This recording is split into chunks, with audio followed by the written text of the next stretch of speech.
Race is complicated, and living next to a country whose history is so notoriously bound up with often brutal and unresolved race issues doesn't make it simpler. But just what does it do? And how intertwined are the experiences of Black people in Canada and the US? Joining us now to consider that, Ronaldo Walcott, Director of the Women and Gender Studies Institute at the University of Toronto. Camille Dundas, Editor-in-Chief by Blacks.com. Rad Dockery, an Executive Strategist with Higher Eye Consulting. And Darren Thorne, a human rights lawyer and adjunct professor at Osgoode Hall Law School. Welcome to you all. It's really nice to have you here. Thank you. I've been looking forward to this conversation. And Darren, I'd like to start with you. You recently wrote an op-ed in the Globe and Mail that asked the question, this Black History Month, is there anything to celebrate? What inspired you to write it? Well, the lunacy which is going on down south at the moment. It looks to me, I think it looks to everybody, like the U.S. has really hit kind of a dangerous and disturbing place in terms of race relations. And I think it's a bit of a cautionary tale for us here, even though we live in a completely different country. So I remember that right after the election, I think we all remember, one of the sentiments you heard coming out of the U.S. was, I don't recognize this country anymore. And there really seemed to be and that was people talking about the U.S. or people in Canada? No, this was people in the U.S., also people in Canada, just saying that the country just didn't seem to be what they thought it was. It damaged their belief in what that country sort of stood for. I kind of looked at, particularly with minority communities, the result of that election really cut them to the quick. And I don't think it was understood exactly how damaging that election was felt to be for those people. So I wanted to get into some of those issues and try and make that clear. So the one thing that I kind of seized on, or at least an example I gave, and there were many, was the fact that Donald Trump was endorsed by the Ku Klux Klan. This is crazy. This couldn't have happened in the 1970s, and yet it happened now. And so when you think about it, I want to make it perfectly clear to people why minorities in particular would take that to heart in a serious way. The Ku Klux Klan used to lynch people who look like me and everyone else around this table. And they would like to continue to do that if they could get away with it now. So when the wider community elects the preferred candidate of that kind of a group, I think it says something pretty profound. It certainly doesn't mean that everybody who voted for Trump was a virulent racist. That's not true. But everyone who voted for him was okay with the notion that something in his message really appealed to this group, and that didn't put them off for voting. So I think that really made an impact on people, and I wanted to get into those kind of issues so that people really thought about what did that election mean, and what does it mean about the society? I want to read a passage from the essay just to get the reaction from everybody at the table. And you write, there is a different, unsettling feel to this Black History Month. This is, of course, a result of the inescapable awareness of what is happening south of the border, even though we, thankfully, are a different country. Regardless, there is a sense of unease even here, as it feels as if the historical gains made, the sort celebrated by Black History Month, are now under siege. It is hard to see the Trump presidency as anything other than a direct repudiation of the racial rapprochement and comedy that the previous election of Barack Obama once promised. Rad, your reaction? There's a lot of truth in that. I think, though, sometimes in Canada, we're in Canada, so Canadians have to shield themselves by that border. Right? So we almost have a wall ourselves. The wall says everything in the U.S. happens in the U.S. That's bad stays, but what's good does come up. So the music in the NFL and the NBA Beyonce. And all the sports, that was before Lemonade. but everything is great. But the racism, oh no, we're different because we are Canada. And the Trump election, to me, it was a surprise, yes. But then again, the Democrats could probably pick a better candidate who wasn't hated as much. She's qualified, but wasn't hated. The surprise for me is how surprised people were. Because Barack Obama was elected, look at what the situation was. America was getting its butt kicked, right? I mean, the economy was struggling. We were in the worst financial crisis since the 1930s. Yeah. Yes. So when he came on board, I remember after the inauguration, I turned to one of my political junkie friends and I said, man, how are you going to survive? Because this economy is a mess. And a couple of months after, if you watch any documentary now about what was really going on in 2005, 6, 7, and 8, it was worse than worse. And some of the documentaries show behind the scenes Barack Obama dropping F-bombs with his economic staff saying, what on earth did I get myself into? So you're worried what's going to happen. And then the story, and I think to wrap up the story to link to what you're saying was, he released the stimulus package, the Recovery Act. And there's a place in Indiana that had about 19% unemployment. He went there for his reelection and said, we invested millions of dollars in this community, and the employment rate dropped from like 19% to like 8% in 4 years of Obama. They didn't vote for him. I mean, if that was any CEO of any company you could think of who said, I turned this around, an 8% growth in that amount of time, it would have been a question mark. So you could see it being built up to lead to Trump. And I think the thing is, Canadians, we have to be careful is not we can think that we're different because our prime minister is different. But the systematic issues in this country, at least Trump and his people are pretty honest about how they feel. Here, someone will look me in the face and smile with me, but behind my back, be 10 times worse. And so it's bringing out the snakes now. People who are afraid to speak their mind freely up in Canada now are speaking. So what's going on in the US to me is not a surprise. What's a surprise is that in Canada, we want to act like we're better than them. And cause we had the Underground Railroad. Everything's good and fine in Canada now. This is not a surprise. And Kelly Leach's role in the Conservative Party leadership says something. I could say this as somebody who used to be a conservative. Right, so I'm not this black guy who's this liberal, hardcore left-wing black guy. I used to be a member of the party, and I see people like Kelly Lee start to rise up. I'm out. So if she could rise up and speak the way she speaks, it's when these guys were at this anti-Muslim event a couple of weeks ago, speaking to a hate audience. Trump's giving them a voice, and I think that's the issue I'm more concerned about in this country. Ronaldo, your reaction to what Darren wrote or what Ryan said? Yeah, I think a couple of things. One is, Trump is reprehensible. He's aberrant. But he's not an anomaly in the U.S. situation. He's a culmination of a politics that one could argue has been festering and building since at least the Reagan era, if not longer. I think when we think about this in the context of Canada, we have to be clear that, racism is contextual. It works differently in different places, but we are not outside of that particular kind of racial formation. So, as late as 2014, people are still burning crosses on people's lawns in Nova Scotia. Just a couple of days ago, some people's house in Port Colborne was vandalized, and the N-word lover was left in their daughter's bedroom because apparently she was dating a young black man. So we should be careful to think that Canada is somehow outside of these kinds of racial upheavals. I will echo my colleague here in terms of, invoking Leach, but I think we also have to invoke people like Chris Alexander as well. So the kind of ways in which we're seeing what's unfold in the U.S., we should not fool ourselves that it can't unfold here. And Camille? I'm exhausted talking about Trump. So it's only been a month. Right, exactly, right? And so I don't feel I want to focus so much on that, but the part where you talked about repudiating the gains made by Barack Obama, and that's if you believe that any gains were truly made, and it wasn't more of a superficial gain. I think that a lot of people, Black people and white people, mistakenly felt like when Obama was elected, like this was it, we've arrived. And so we kind of maybe rested on our laurels a bit. And we should turn the mirror on ourselves though in Canada and ask the question, have we seen a Barack Obama? Will we ever see a Barack Obama in Canada? Does it have to be someone that looks like Barack Obama? Well, I'm just saying when we talk about gains, right, and we're out here, we're on this side of the border looking to the U.S. and saying all these gains that they've made, but what gains have we made? And that's why I don't focus so much on. I think it's a real mistake to kind of piggyback on whatever gains we think the U.S. has made because we're ignoring what's happening right here. And I wanted to bring it back to Trump, sorry. We have to talk about Trump. And Ronaldo, I wanted to ask you, what's different about Trump's presidency compared to other presidents? Well, I think what's different about Trump's presidency is that, as my colleague said, we've got a man who was endorsed by the Ku Klux Klan. We've got a white supremacist in the name of Steve Bannon in the White House. So what you see is all of the USA's racial monsters are now fully out in the open. So that's what's unusual. Usually, it's a bit covered, it's a bit covert. Now it's explicit. I think what was also very different about Trump than previous presidents is that we also see white mediocrity at its peak point.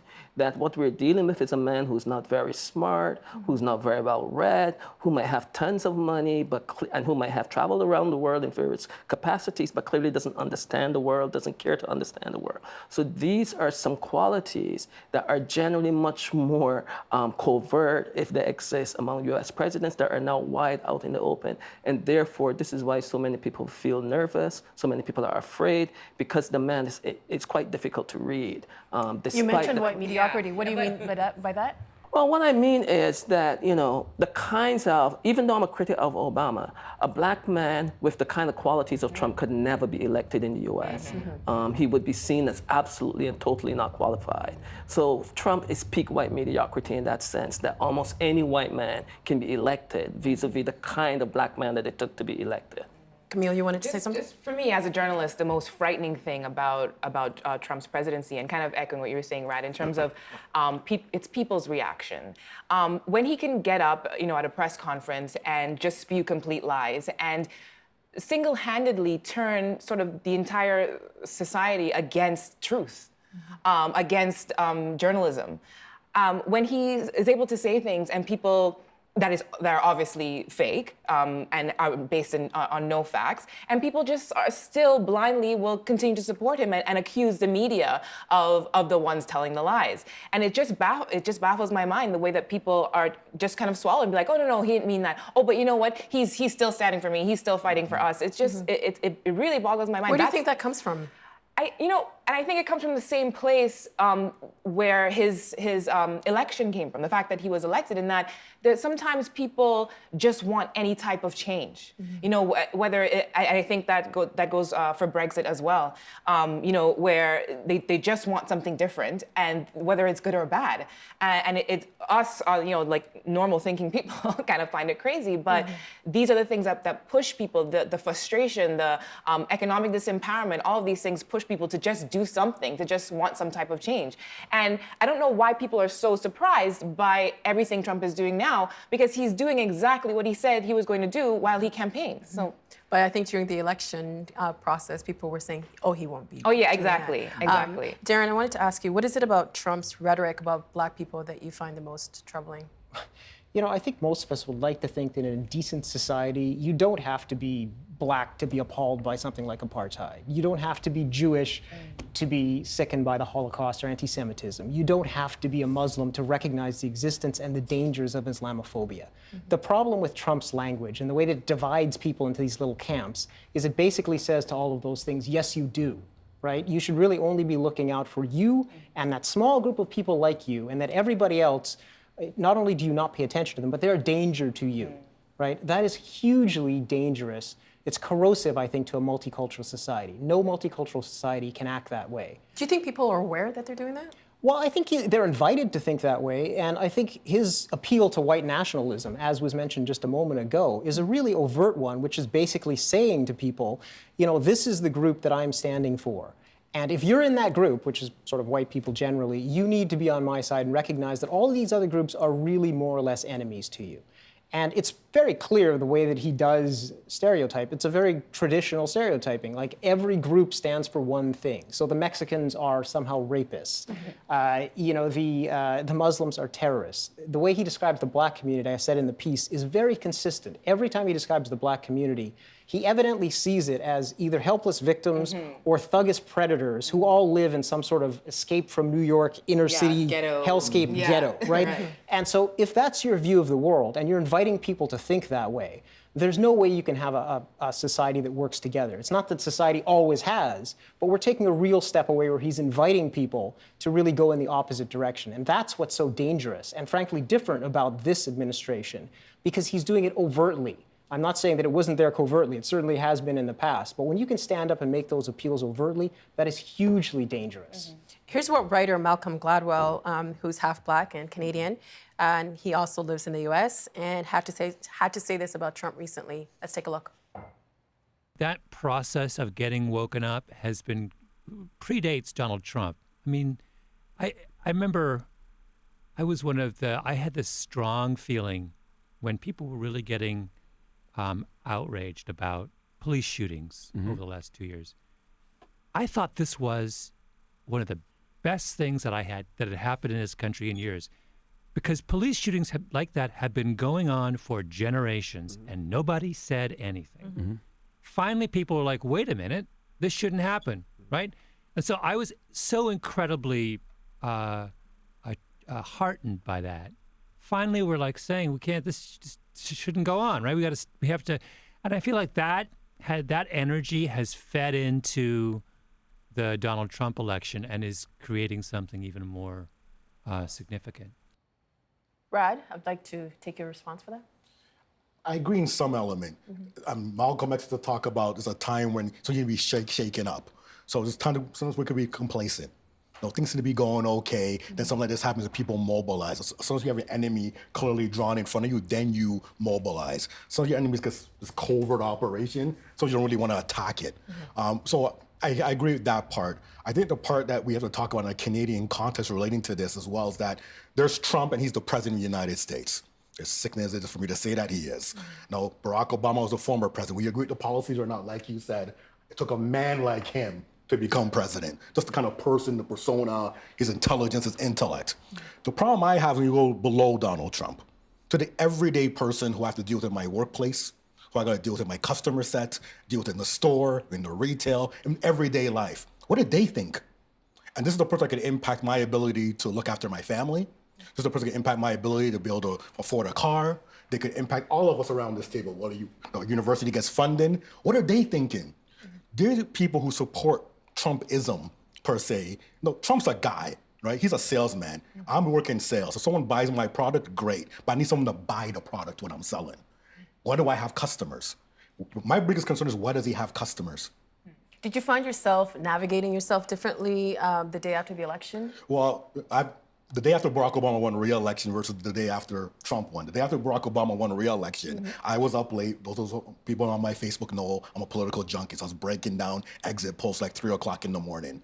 I had a meeting at 9, and I went to a business meeting, and it was 2 white gentlemen and a black gentleman who was a junior analyst in the room.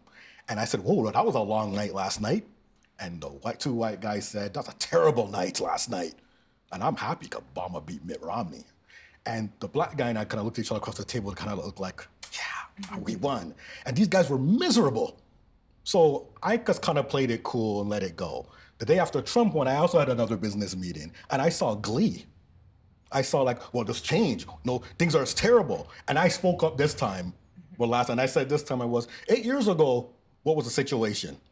Because a lot of Canadian companies were also feeling the brunt of the economic crisis in the US. And then they got quiet, and then they changed the topic and got back to business. No, so again, it's that mentality that I support Trump. I like the fact that he won, but how dare you, black guy, come in here and try to engage me in an intellectual conversation and challenge me? It's almost the same way Barack Obama was treated. And I think, my parents, the baby boomers, the blacks who came here from Jamaica, Trinidad, the islands, and South Africa in the like 60s, early 70s, a lot of them are looking now saying that if they could talk that way about a black president, how are they talking about you at work? How are they talking about you when they're marking your paper? How are they talking to our black kids in school? And I think that's the context that really concerns me. And in this country, we have to start having some real talk about that. Because this country, we talk about race, you're called the racist in this country. So in this country here, we can talk about Trump and how bad he is all we want. The question is, who are his customers and why? And how much power do those customers have to impact our lives in a negative way? I want to bring in a historical context about the relationship between black people in Canada and the US. But I would like to play you a clip with an interview that we did with David Austin, author of Fear of a Black Nation. Let's take a look. Canada is also part of the complex of the Americas, and I think that's also important too, because when we think about Quebec and Montreal, right, New France, which kind of morphed into Quebec, was really a territory that expanded from northern Quebec all the way down the Mississippi River, right? So we're talking about a vast territory going all the way down to Louisiana. So many of the same conceptions of race and identity and what it meant to be black that operated in the United States also operated in Canada.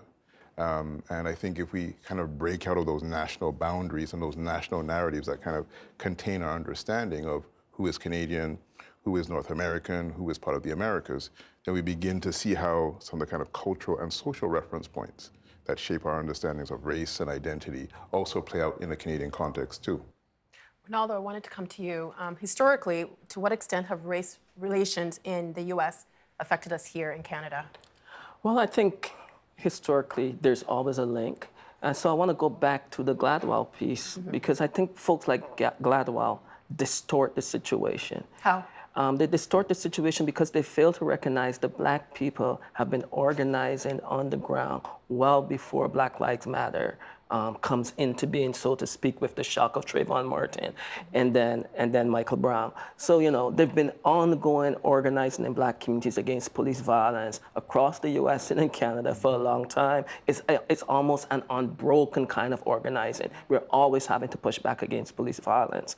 And so what David Austin is pointing to is, in fact, that long history that brings us to this particular moment where we can see that some of what happens in the US, it might be much more vulgar in its representation and its practices, but those same practices happen here. That's why I began by talking about, crosses being burned on people's lawns in Nova Scotia in 2014. We can talk about Nancy Algie at the York School Board and so on.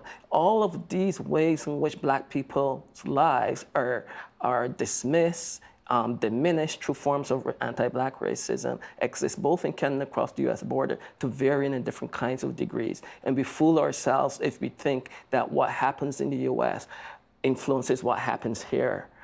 What happens in the US highlights what happens here. Yeah, I really want to add to that because watching the Gladwell piece, what really stuck out to me from that is when he mentioned about when people mobilized over the police shootings. And I just want to throw out the question, why aren't we hearing about the police shootings now? Do you think black men are not being shot by police in the US now? No, they are. And it lends to perception and the role the media has to play in that perception, and also the Trump effect on that, in that now we're all focused on fact-checking Trump and what did Trump say today, and now all the focus is there, and it's a distraction. And now suddenly we're not hearing anything. Every time I turned on my TV last year, CNN was running something, some more video. You all know, like it's in our, so you don't even want to open up your Facebook because it's there. But suddenly that's just gone, and that impacts this perception of it's happening over there, it's not happening here, but the organizations, as Ronaldo was alluding to, have been here all the time, and it's not things that I remember.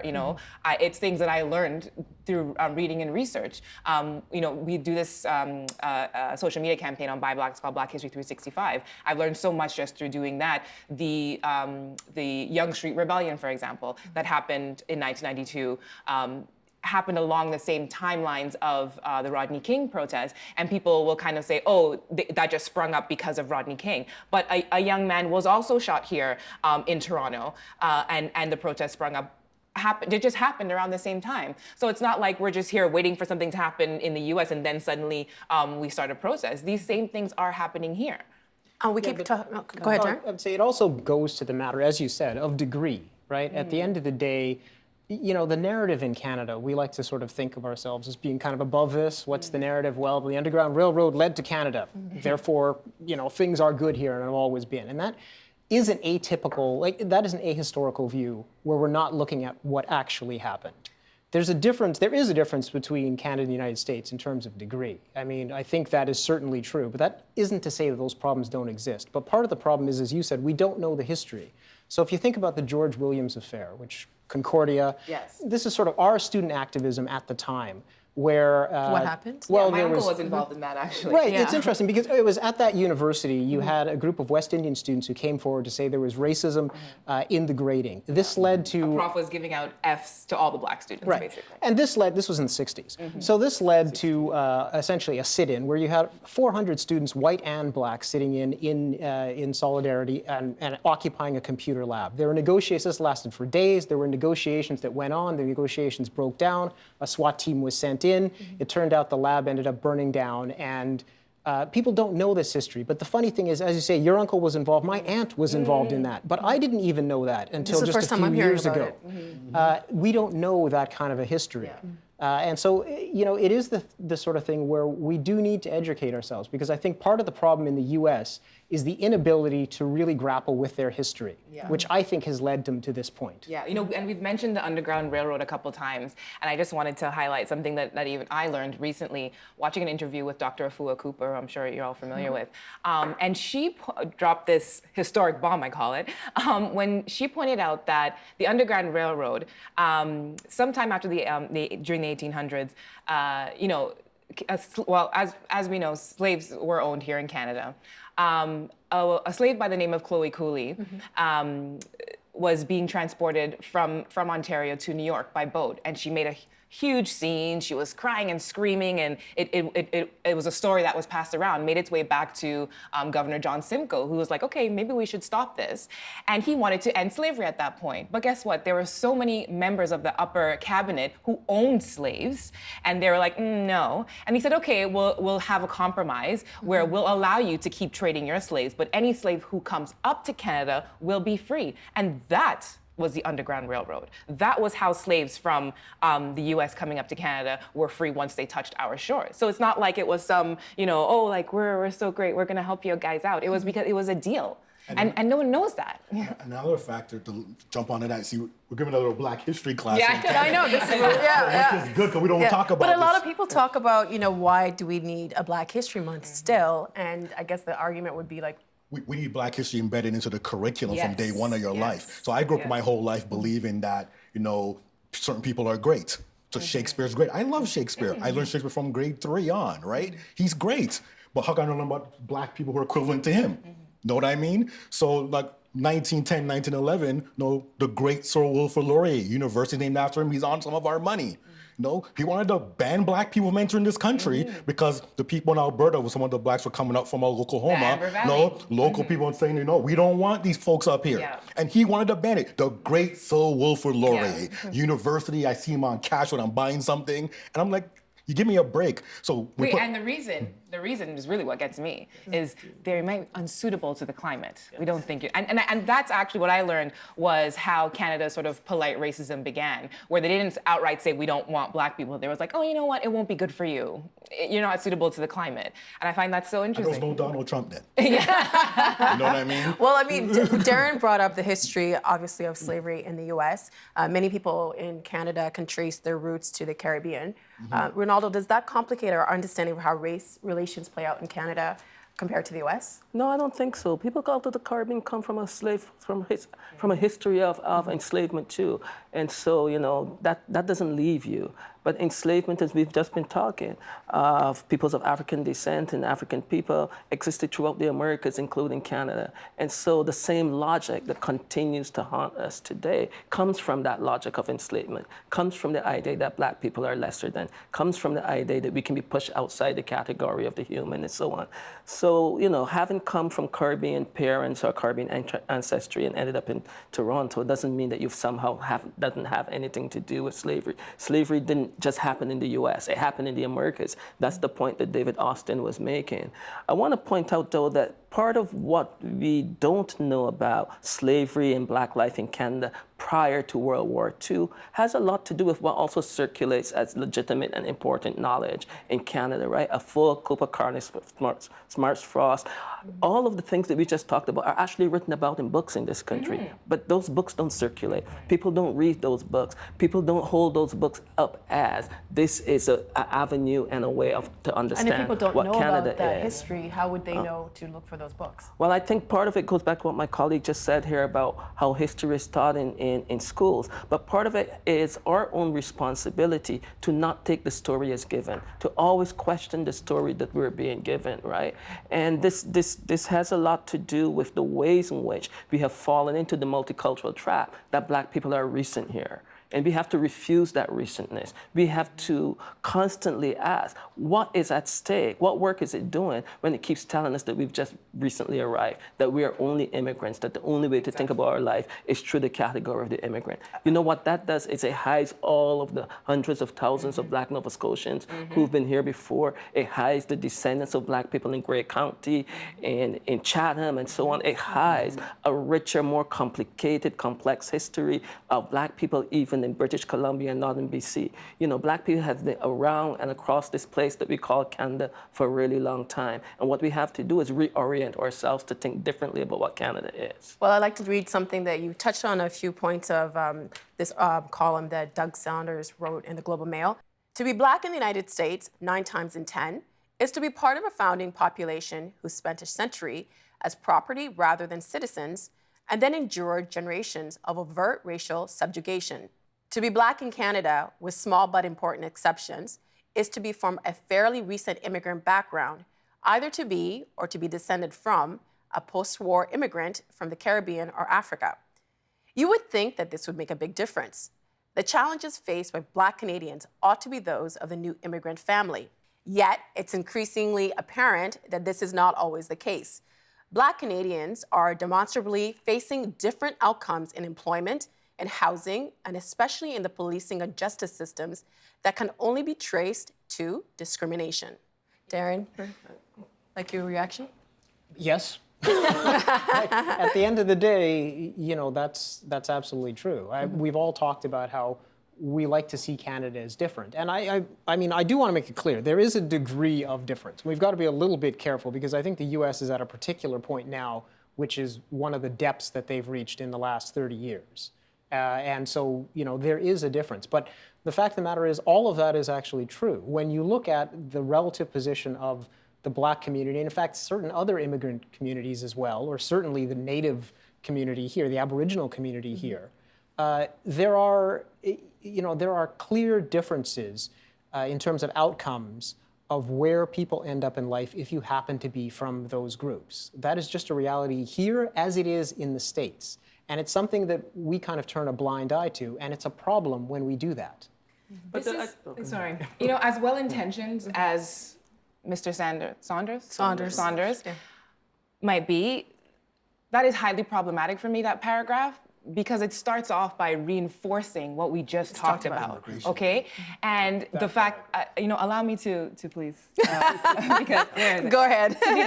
Is this it here? Yes. To be Black in the United States 9 times out of 10, to be Black in Canada, with small but important exceptions, is to be from a fairly recent immigrant background. Which was Ronaldo was talking about, yeah. Right? That's completely wrong, and that reinforces the idea that we are the other, that Black is not equal to Canadian.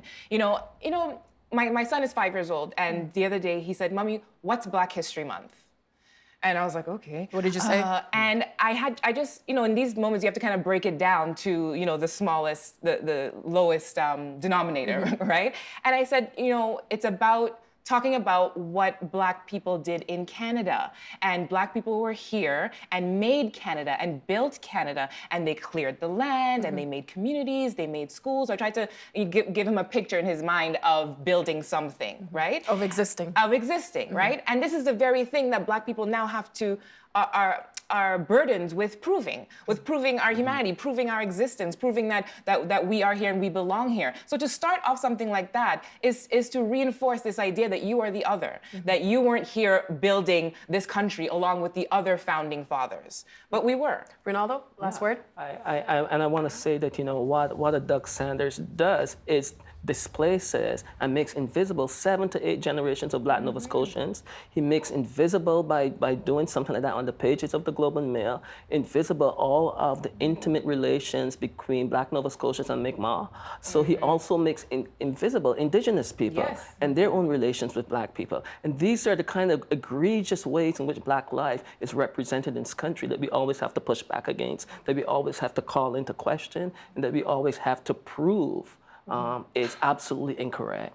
Go Sorry, ahead. can I just add? And the one thing, and we see this in the US right now, and when I said that it seems that there's been a retrenchment from what the Obama years brought, one of the things about the Obama years is I think it kind of indicated that in the US, suddenly it was a truly multicultural country. And what I meant by this is, and I know people will object to this in some ways, but I'll explain it in this way. What it meant is there are a lot of people, and this goes back to what we were just saying, who sort of think about American society and in fact Canadian society as essentially being a white society with some minorities kind of thrown in, who are then grudgingly kind of allowed and admitted to the table.